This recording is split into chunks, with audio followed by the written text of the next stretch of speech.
Welcome to the PwC Business Success Podcast. Today's topic is sustainable business growth.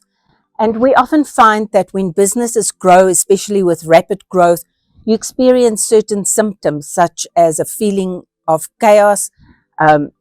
You get quality problems, high staff turnover, and low customer retention, the most important one. With me is Sheivaan Naidoo. He is a partner in the Corporate Finance team at PwC, and Sheivaan knows a lot more than me about this topic. Welcome, Sheivaan. Thanks, Frances. It's good to be here. It's obviously a topic I'm passionate about and hope we can share some tips today on helping companies to grow well. Well, let's start at the basics. What is sustainable business growth?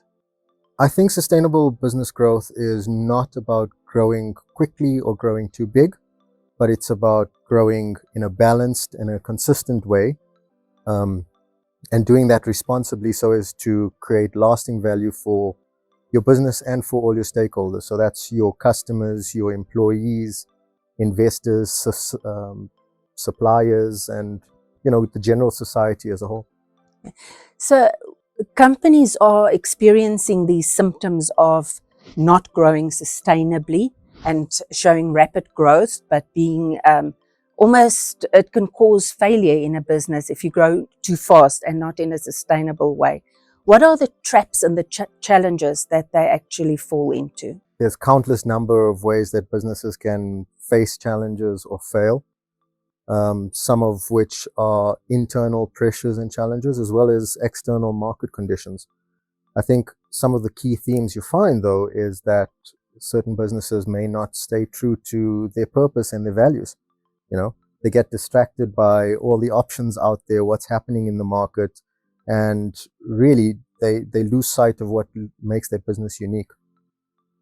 I think another challenge that you'll find is that these businesses don't necessarily invest. I'm not purely talking about financially, but they don't invest in the right people, the right skills, and the right systems to ensure that they have the frameworks and the guiding lights effectively in place to allow them to grow through both positive times and negative times. Businesses need to be a lot more deliberate about prioritizing risk management, operational management, as well as financial management. These, as I mentioned, these are the frameworks that allow you to really have your playbook on how to operate so that you're able to stay true to your values and your purpose. And fourthly, certain businesses, as you mentioned, as they grow, they either become complacent or they don't get comfortable with the growth. They don't get comfortable with the challenging times. And you'll find that certain businesses either double down on losses or they'll identify risks too late. So having these frameworks and these systems in place that I mentioned will allow you to be able to have your finger on the pulse through that growth journey. Absolutely. I always preach to people to focus and not lose focus on what their primary goals and objectives are. How do you think customers or companies can avoid falling into these traps? There's not a one-size-fits-all answer to that. It is a complex question, of course. But I suppose by leveraging some of the lessons that I've learned from successful clients, businesses are actively managed. And the management and the shareholders are deliberate about being able to clearly articulate their strategy, clearly able to articulate the why they do this, their purpose and their vision. And in that way, they're able to leverage what makes those businesses truly unique. Solid management teams and solid businesses have the confidence that they have the right people in place and the right systems that will be able to ensure that they're able to truly operate within the realms of what's possible and really innovate to create what's not possible. And I think in addition, successful businesses grow both organically as well as inorganically, which can be equally as powerful a tool. So in corporate finance, you actually help customers to do this. You have to be deliberate about who you are, what type of business you want, and about your growth more generally. As I mentioned, inorganic growth can be a powerful tool. M&A allows you to scale your business quicker. It allows you to access new markets potentially. adjacent products and services. But I think there are a number of pitfalls that companies fall into, and I think that's why so many transactions and M&A deals fail, as is commonly known. Businesses who are not true to who they are intend to grow at all costs, and by doing so, they don't consider the cultural fit, the strategic fit, and the intentions with the business post-transaction. They oftentimes don't leave ego at the door where it should be, naturally. So you tend to overpay on these deals. And also they don't pay attention to what it takes to integrate these businesses post-transaction.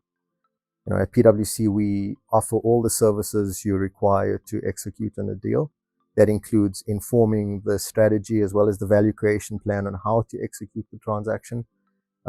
We support customers and clients in valuing these businesses that they look to acquire or assets appropriately so they pay the right price. We offer due diligence services, raising capital for the transaction, negotiation, obviously, and importantly, that's often forgotten, as I mentioned, was being able to integrate the businesses post-transaction.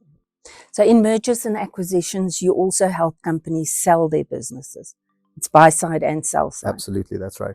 So I always say that sustainable growth is not just about value creation in the positive times, but it's about value preservation in the challenging times as well.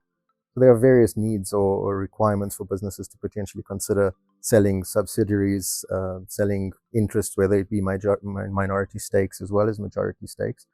And, it's such a massive responsibility in starting, running, and leading businesses through these times.